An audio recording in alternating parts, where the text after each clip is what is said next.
landlords all of a sudden up their workload, so they can employ more, so they can make more, and then you've got a good relationship with them, and you're both going together, and you've got this long-term vision, because you're not in property just for 12 months, 24 months. This is a long-term goal for you. That's absolutely phenomenal. To get into a little bit sort of deeper, for any newbies that are watching this, a lot of them will struggle even for their first deal, especially when they're just starting out. It takes a lot of graft, it takes a lot of grind, they'll get there. But what advice would you give specifically for anyone that's going out hunting for service accommodation apartments? What's your process on how you do it?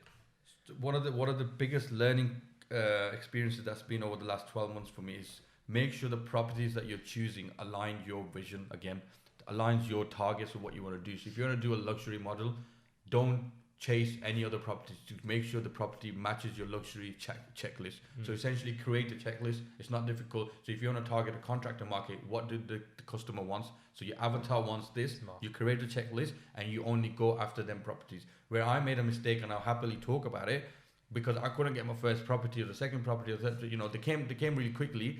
One of the reasons they came very quickly, because I took on some properties which I had given back now, which is okay to do. I've taken on some properties because I said, oh, okay, another deal, and the numbers worked, but essentially didn't really suit my main objective or the goal of my avatar, of my client, right? So never forget the basic principle of what you need, who's your avatar is, and make sure you are only going after those deals and getting them deals. Yes, there's going to be a lot of rejection. Yes, you have to keep going and keep going. Those are examples you probably have given and advice you've given before. You got to keep pushing yourself, keep chasing deals, keep chasing landlords, keep chasing estate agents. But essentially, don't forget, you want to get the right deal and the one that you have set out in your objectives and your goals. Nah, that's very true. I think a lot of people forget that is look at the customer and work backwards sometimes. Like look at who's going to be actually staying in the apartment and then find the apartment that fits them, especially if that's who you're going to be targeting to.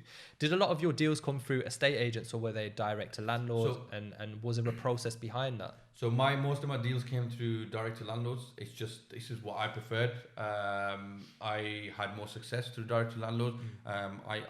I found that it's easier to build relationship with one-to-one rather than through another person in the middle. Yes, an estate agent can give you multiple deals if you have the right relationship with them, which we have now. But initially, as a newbie, when I started, most of mine was like, let me work with one-to-one person. That's where I was good at. So work out if you're good at working with businesses such as estate agents, or you're good at working with one-to-one landlords, you're good at talking to them, going to talk to them in the evening after work, or you can have that personal rapport with someone. I was good at that, right? So I targeted that and it paid off for me. So I would go search on different platforms like Gumtree, Open Rent, Facebook Marketplace, another one, Rent for Rent.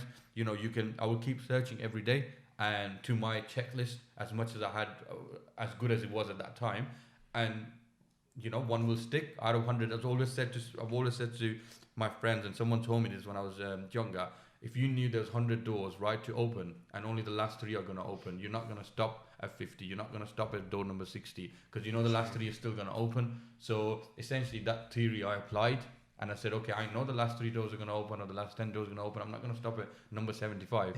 But if you didn't know that, people end up giving up. So that's one of the thought processes I went through. So that kept me pushing. There is no sort of secret recipe to get an apartment.